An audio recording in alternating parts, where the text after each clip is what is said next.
like something which is which can be called as the data is something which is very large, as you have told, some 1 million claims you'll be getting every day. So such big data, such large data, such large amounts of data will be difficult for the existing system. So if the data becomes beyond the capability of, our existing database systems, then that can be considered as a big data. So all these 1 million claims cannot be handled by your Oracle database management system, right? So that one thing they will be considered as a big data if the data is very large, very beyond the capability of our traditional large scale systems. So that can be considered as big data. Let's just see a small technical definition. It's term applied for the data sets whose size or complexity is beyond the ability of a commonly used software tools to capture, manage, and process the data within a elapsed time. Okay, so if you can just see the mountain of data, like we have some various units, like earlier we have been discussing related to some GBs and TBs. Now it has been changed to petabytes and exabyte, and very soon it's going to move to zettabytes and yottabytes as well. So the data size has been increasing, the various sources have been generating data at like a drastic change, and we have been migrating from frameworks. Like earlier frameworks which are capable of handling some petabytes are now being migrated into some exabytes. Okay, so now my Hadoop framework can handle the data somewhere around exabytes and zettabytes. Okay, but my previous traditional frameworks can handle till the terabytes and petabytes only. So that's the change. It can handle large amounts of data. So for now, why are we using Hadoop Big Data is like handling the large amount of data will become difficult using our existing frameworks. But whereas my Hadoop Big Data framework will help me to handle very large data effectively. So that's one importance. Handling the large data is very easy compared to the other frameworks. Okay. And coming to the other difference, like we'll see the other difference as well. Before that, like we have sources of big data. Like if you can just see what are the sources of big data, these are not new to the world. Like if you can just take the video, audio recordings, and social media and emails and weblogs. So all these are there for quite some time, right? It's not that the social media has been come into existence yesterday and that there has been large drastic change in the usage of that. So social media, Facebook, Twitter, and YouTube have been there for quite some time, and the video recordings or audio recordings or the emails have been there for quite some time. But the usage of those things have increased.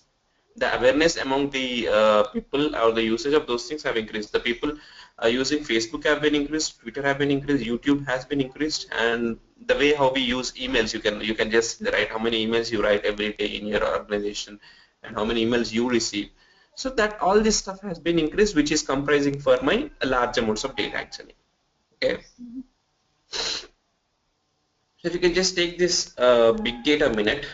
Like this slide is almost common for almost all the training institutes. Like they call it as a big data minute, like the amount of data that can be generated in a second, in a minute, in 60 seconds of time. What is the amount of data that is getting generated? This is not a new slide. This has been taken from 2 to 3 years old.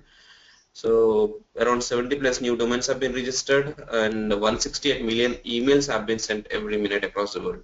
Okay, so there are some 694,000 search queries, and some 370,000 voice calls have been done on Skype, and what else? Some 1,700 plus Firefox downloads have been done. So all these activities are being done in a single minute. So you can just imagine how much amount of data are they getting generated. They are getting generated. Like 600 plus new videos have been uploaded to YouTube is not a small thing. Like 600 plus new videos, like you know how much size each and every video can be. So 370,000 voice calls have been done on Skype. So there is some transactions doing every minute, and that's actually comprising for my large amounts of data. Okay. So coming to the types of data, the second part, like all this while we have been seeing about one importance, like handling large amounts of data is what my main what do you call challenge. Okay.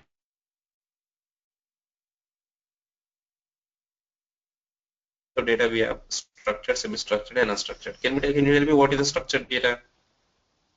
Yeah, structured means like we have like in the database data, the columns and proper data. I mean proper variables and all. Which has a schema. You can just name it in a single term. So which has a schema will be considered as a structure. Which can be placed in the form of a rows and tables, rows and columns, right? So which can be formed in the form of a table. So that can be considered as structured. And coming to the semi-structured, all the log information, all the XML data will be considered coming under my semi-structured. And on the unstructured data, all the social media data will be part of my unstructured data. Okay. Right? Like So videos and using your all. Oracle, sorry? Even videos and all that comes under unstructured. Everything a part of the social media thing like YouTube, Twitter, Facebook, all this come under the unstructured data.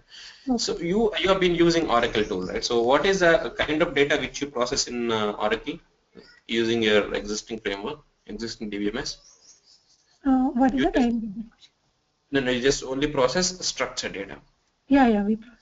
We only process structured data. We use MySQL, we use SQL, PLSQL and Oracle. All this stuff we use only for structuring data, only for processing the structured data. But whereas coming to my unstructured data, we are not able to process them. We are not able to, we will not be able to process them using our existing frameworks, right? So that has been a challenge. Processing of unstructured data has been not to the mark. I mean, we have some other frameworks, some MongoDB and all this stuff which can process, but they are not of that use. They are not of that use. So if you can just consider the size, unstructured data is comprising of around 80% of the world's data now. Okay. Unstructured data has been the social media data, so the usage of those things have been increased drastically, and they have been comprising for almost 80% of the whole world. I'm sorry, whole world's data.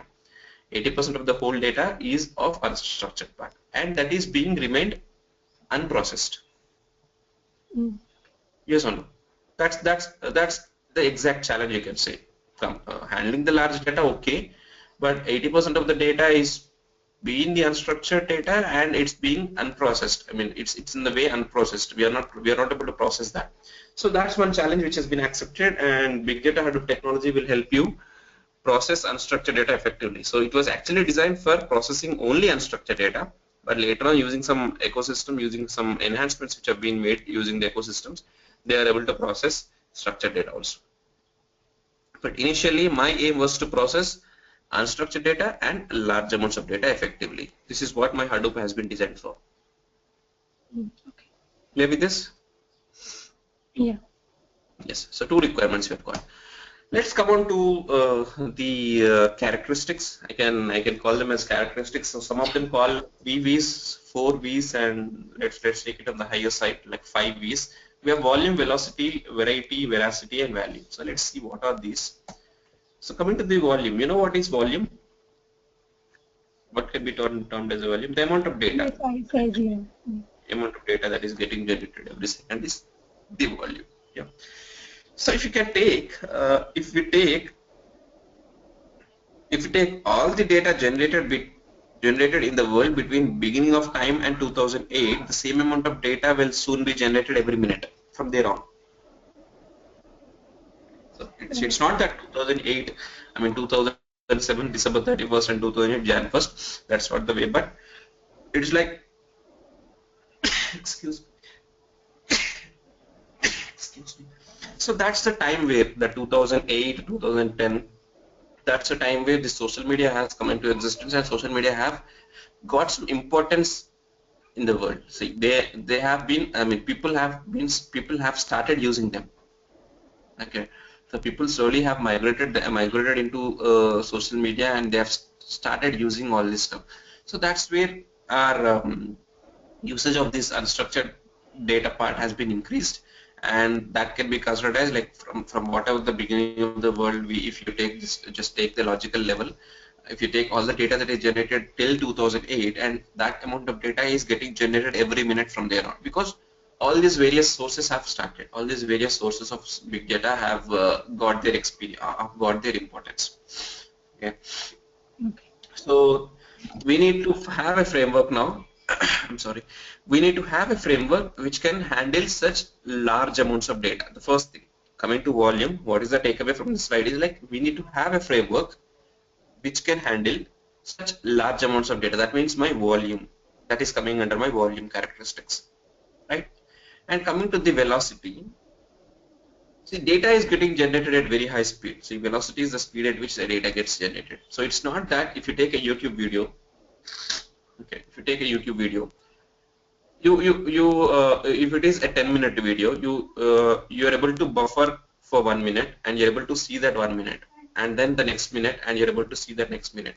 It's not that you're waiting for the whole video to get buffered for the 10 minutes and you're seeing that, right? So you're able to see that real time. You're able to see that at the time of its generation itself. It's not the exact example, but I can just say you that. So we are not in a world where we are waiting for the data to get generated. We are storing that in the database and later on retrieving it and processing it. It's not that way. We are able to process it, or we are able to capture it at the time of its generation itself. Yes or no? So we are able to process, capture at the time of its generation. Somewhere in Australia, we have been seeing a cricket match. See how fast we are able to capture that. How fast we are able to capture that moment. There is just 1 to 2 seconds delay, is it? So that's the speed at which the data is getting transferred or processed or captured. So we need to cope up with that. So now my framework should be in the way that it should handle large amounts of data. That's my volume. Large amounts of data with such high speed. It should be able to capture the data with such high speed. Okay, two requirements now: capturing large amount of data and capturing large amount of data with such high speed. Okay. And coming to the variety we've already seen, like we have 3 kinds: the structured, unstructured, and semi-structured. Like the same example which I've told, about 80% of the world's data is unstructured, the text, image, video, and voice data, which is a big challenge for the current world now. So which needs to be processed. So that's the reason why my Hadoop Big Data has been introduced to unstructured data, to process the unstructured data. Yes. So the third requirement would be my variety. So I need to have a framework which can handle all the 3 kinds of data, all the 3 varieties of data. Okay. And coming to the veracity, it's the trustworthiness of the framework. So first, suppose your client, some healthcare client, has come to you and has given you some 1 lakh of employee details. Yes or no? So they'll give you some 1 lakh of employee details saying that employee name, employee ID, and the salary. Just an example. Okay. So your requirement is to find out the maximum earned person among that.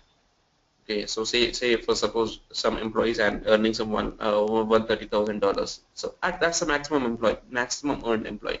So you are supposed to find out the maximum earned employee around this 100,000 employee details. Okay. So what is that you're gonna do? You're gonna run a query, or you're gonna write a Java program. You're gonna add that into a table and just ascend or order them and go along the ascending order. So you use any framework. Whatever the framework you use, the output which you get from that framework should be trustworthy. Is it not? So I need to have that framework which is trustworthy, whose output I can trust. Okay. Yes. So that's what my veracity is. So I need to have a framework for which I can trust the output. The output which is generated from that framework, I should be able to trust that. It should be true, because that's my that is dependent on my relationship with the client. Yes. So that's what my veracity is. And coming to the last thing, value. So you're doing some processing, like in the previous example, you have done some processing using a particular framework, and what is that you achieved? You achieved the maximum earned person details. Maximum earned employee details. So that's what my outcome. You're taking a framework, you're sending the input, you're processing the data, you're getting the output. So that final outcome will be a value. So every framework, every processing you do will have to result in a final outcome. So that will be called as my value. Okay, so every processing should result in a value. That's what I can say. Okay, so you can just go through all this stuff. So I need to have a framework which can handle large amounts of data, and which can handle large amounts of data which is generating with such high speed, and which should contain all the 3 kinds of data. We should be able to process all the 3 kinds of data, and I should be able to trust the framework. The output which is generated should be trustworthy, and the output the processing should result in a value. Whatever the framework I use should result in a value. Getting it? These are the 5 characteristics. These are said to be 5 characteristics of our big data technology. So if you're okay with that, we'll move on to the Hadoop. Yeah, I'm okay, sure. Okay, great. So let's move on to the Hadoop now. So a little bit of history, like it started at 2005. Okay. And it's been created using the created by Duff Cutting and Mike Caprella. He's been the chief architect of Yahoo now, and he has named the project after his son's toy elephant. You must be knowing that. I mean, it's a familiar. It's the most famous thing. His son's toy elephant was named as Hadoop actually. So the same name he has given it to his project also. And coming to the definition, the Apache Hadoop definition, we have it's an open source framework. It's an open source software framework written in Java, yes, for distributed storage and distributed processing of very large datasets or computer clusters built from commodity hardware. Let's see what is that. It is an open source software framework. You know what is an open source software framework, is it?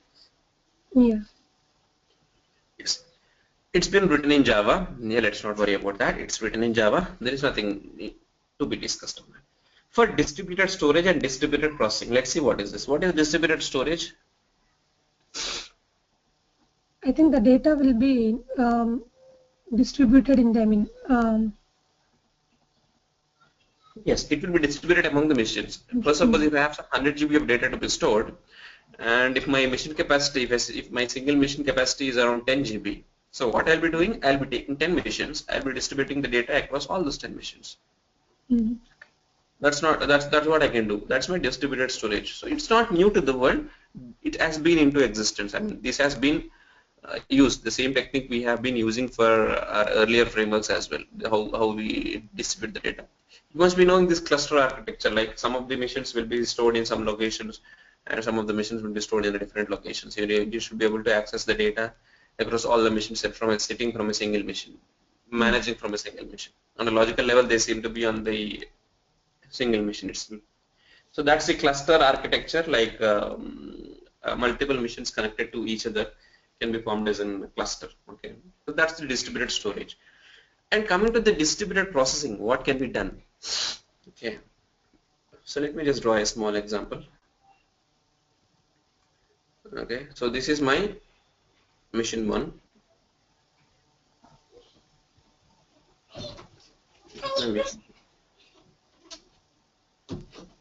Mission 3 and mission 4.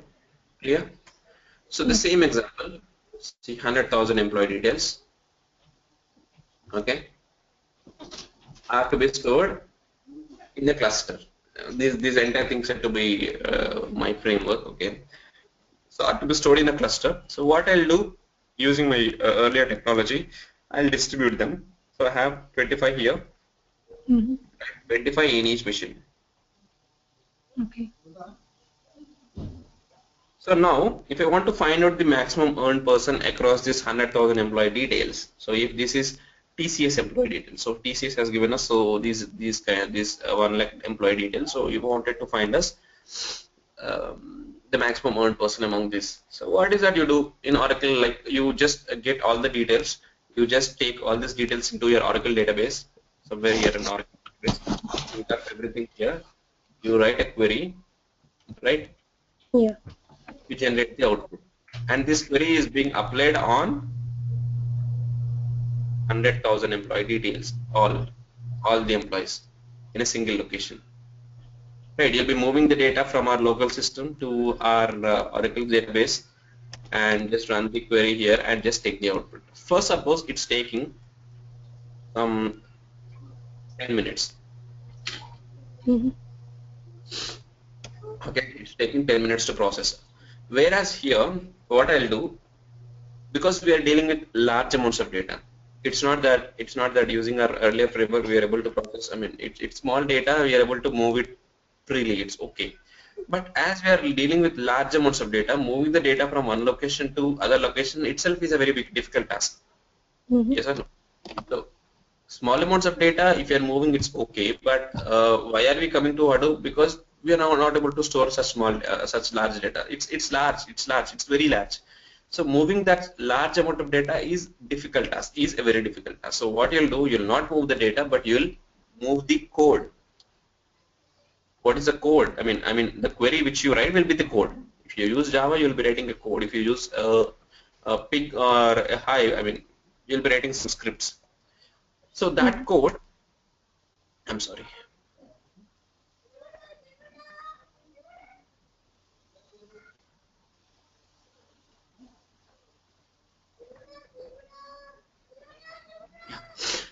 Oh, I deleted everything.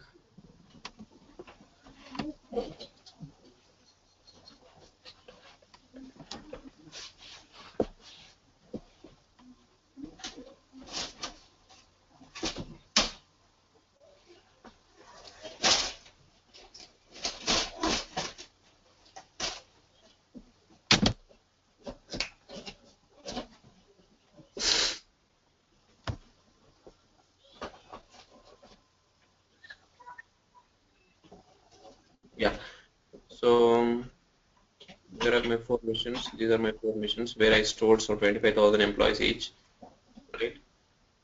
So as I'm discussing, this moving such large amounts of data will be a difficult task for me in Hadoop exactly because we deal with large amounts of data. Here it's not the large 25,000 employee details is not that large, but generally it's as we are dealing with large amounts of data, moving such data will be a difficult task. So what we'll do instead of moving the data, we'll be moving the code. This is my Oracle database where I store the data and I've run some query on this.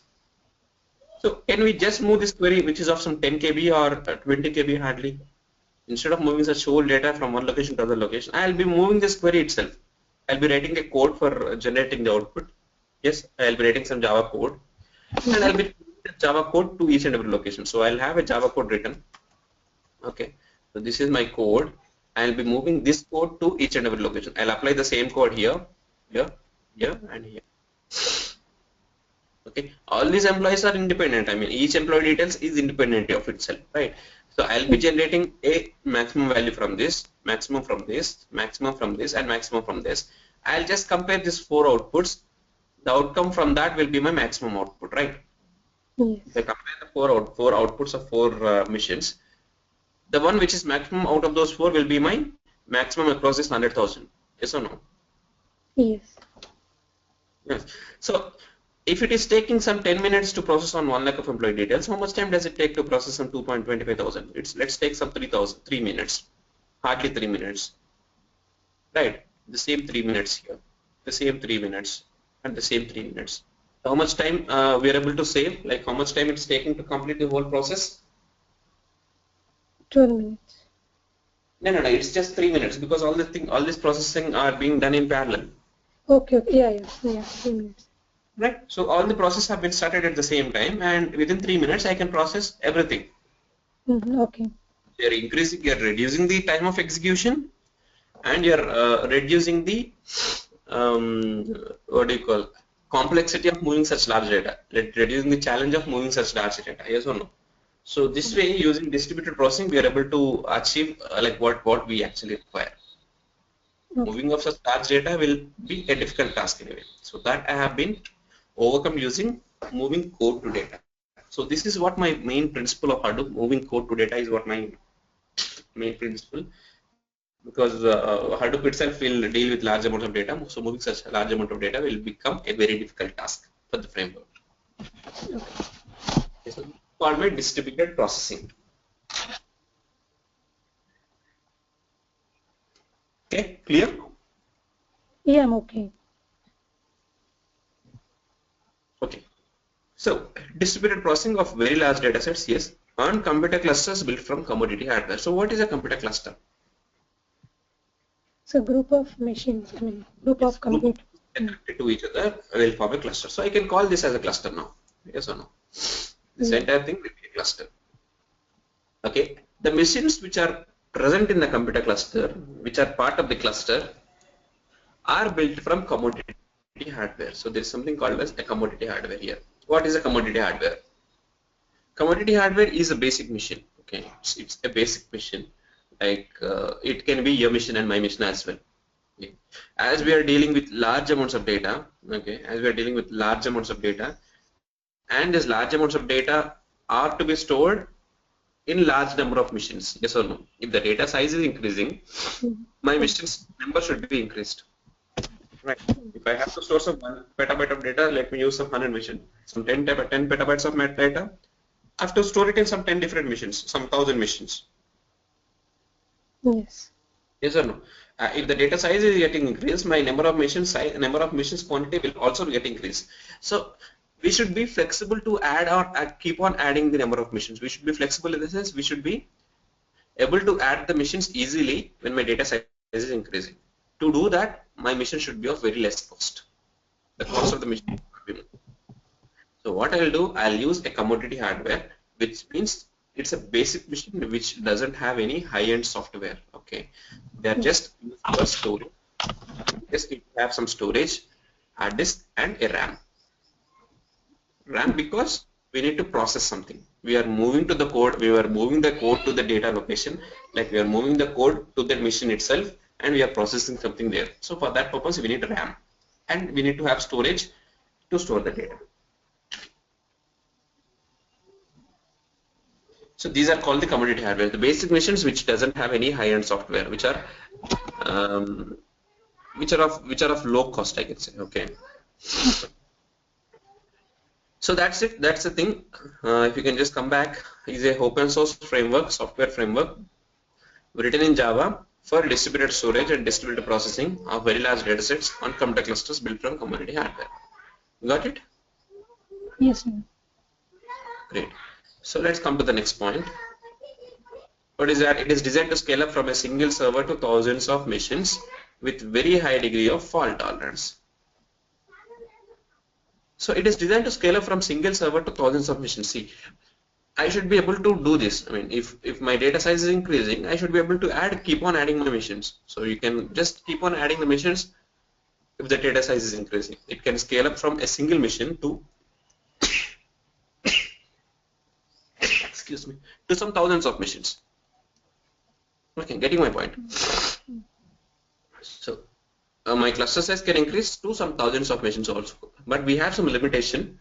We'll discuss that limitation in further sessions. Okay, so my cluster size should not be more than that. So should not be more than some 6,000. Okay, till there we can just keep on increasing our cluster size. We'll see the limitation and we'll see the alternative for that as well. With very high degree of fault tolerance. So this is something important. I'm talking about basic machines. Yes or no? I'm talking about commodity hardware. So commodity hardware, as I've told, they are the cheaper machines. Cheaper machines in the sense like you just have the storage and the RAM. So when you're talking about the commodity hardware, they are more prone to damages as you are using a very low cost machines or very low. I can say like, I mean, we cannot use that word. Low cost machines. That machines are more prone to damages. Like if the cost is less, if the framework doesn't have any high-end software, then the machines are more prone to damages, right? They are very cheap machines, you can just say, right? So if the cost is less, they are more prone to damages. So if some machine gets damaged, so generally the data in the machines will be stored in the form of blocks. Okay. Okay. There are something called as blocks. Getting it? So each and every block will have some amount of data in this machine. Okay. So first, suppose if this machine gets lost, if this machine is damaged, what happens? All the data which is stored within that machine will be lost. Yes or no? So to avoid that, there is something called as a replication factor. So what does my replication factor do?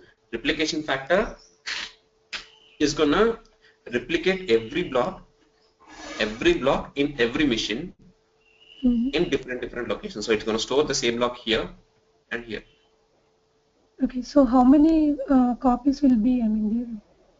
So every data block will have 3 copies. It can be retrieved from 3 different locations. That's my default replication factor. You can just either increase or decrease when you're configuring your system. By default it will be 3, but you can increase or decrease there.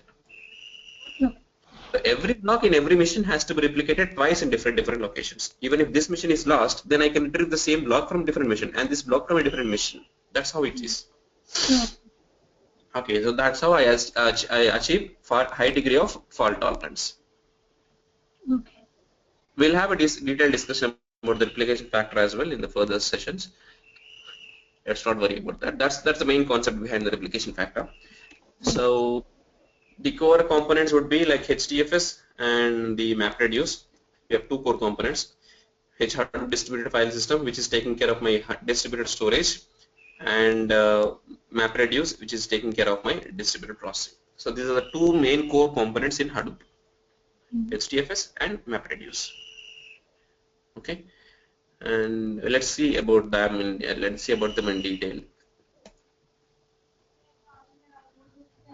And coming to the framework, we have Hadoop Common, Hadoop Distributed File System, Hadoop Yarn, and Hadoop MapReduce. So Hadoop Distributed File System is for Hadoop Distributed Storage, and Hadoop MapReduce is for processing. Let's keep it aside. And Hadoop Common will have all the configuration files. So as we have designed this project on Java, as this is written in Java, all the configurations files will be set up from Hadoop Common. Okay, that's the place where all the configurations files will be stored. And Hadoop Yarn is something which is advanced. We have some limitations in HDFS and we have some limitations in MapReduce as well. So that limitations have been overcome and have been overcome in Hadoop Yarn. Okay, so that's just like generation 2. If Hadoop Distributed File System and Hadoop MapReduce are generation 1 Hadoop, so Hadoop Yarn will be my generation 2. It's an advanced version. Yarn will be like for processing or like it's storage and all? It's like for both. See, we have some limitations in HDFS and MapReduce. So Hadoop Yarn will also have HDFS and MapReduce with advanced technique, I can say, like overcoming the limitations of our existing version. Okay, yeah. So Yarn will have both HDFS and MapReduce again, but MapReduce entirely is a different thing, and Yarn we have some additional technique for that, additional mechanism we have added to that. Okay. To make it more higher reliable machine. We'll discuss that. That's a small subject. And moving forward, we have this ecosystem. Like as we are talking about this ecosystem, HDFS and MapReduce will remain on the base system. Like will remain the base. I mean, whatever the ecosystem you use, these two will be same, and these two will be common for everything. On top of it, we have designed so many ecosystems. Like we have designed Hive, we have designed Pig, HBase, and Scoop. So these are all the advanced enhancements which have been made. So initially, what we discussed, it was only designed for my unstructured data. I was telling you something related to this. My Hadoop framework can access only unstructured kind of data. Yes. So using Hive, what they've done is they have made an enhancement such that it will be a system. I mean, it can process structured data also.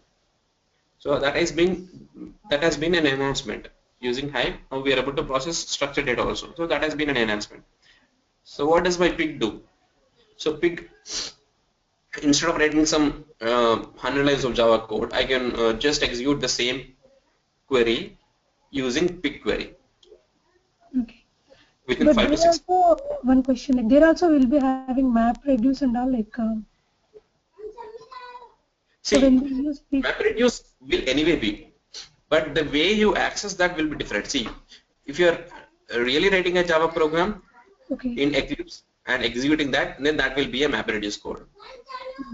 Okay.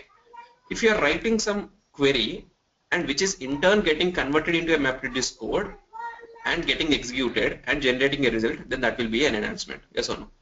I'm not writing a code, but I'm just writing a query, which is in turn creating a MapReduce code by itself. Okay. Instead of Java code, like we use some, query language. Use some of the framework because we all will not be familiar with Java. So I'll be just reading Pig. So instead of writing 200 lines of Java code, the same requirement I can achieve it using some 10 lines of Pig query. Okay, got it. Yeah. So this query will in turn trigger the Java code. Will in turn create its own Java code and run. The ultimate thing would be running a Java code in MapReduce. Running a MapReduce code in MapReduce. Okay, and then the HDFS storage. The ultimate thing will be that, but the way you access that will be different. Okay. Even in Hive, you have same SQL kind of queries, almost similar SQL kind of queries, which will again in turn converted into a MapReduce code. Okay. So that's the difference. So it will all the enhancements have been made for the requirements and. Sorry. No, it will be based on the company's requirement. They will choose like whatever like framework they need. Like yeah, it depends on the company's requirements. Some of them use directly Java, but some of them use Pig, and some of them use Hive to process structure. So it depends. It actually depends. Some of them use Scoop as well. So Scoop is a different thing again. Okay. So if you are using your current, in your current organization, you have been using something, right? Using some Oracle technique, which you said it's very difficult because we get some 1 million clients or something. I didn't get the word. So every day, so that has been difficult for you. So what you will do, someday your client has come to you and asked you to migrate everything into Hadoop because you're not able to process that. Okay. You're not able to process such large amounts of data. So they have asked us to migrate it into Hadoop. So what you'll do, how to migrate the existing data? You already have some data available in your databases. So how to migrate that existing data into a Scoop, into your HDFS? Okay. You'll be using Scoop there. So Scoop will establish a connection with your existing relational database to my HDFS. Okay. Okay. Okay. So you'll use Scoop commands to establish a connection with your relational, that is relational, okay, that is relational database to my HDFS, which is not relational. Okay. So that is one enhancement, that is one use of Scoop. So like in the same way we have all these blocks have been designed for some enhancements, have been designed for some purpose. Okay, we'll discuss some of these in the further sessions once we are done with HDFS. Okay. Yes.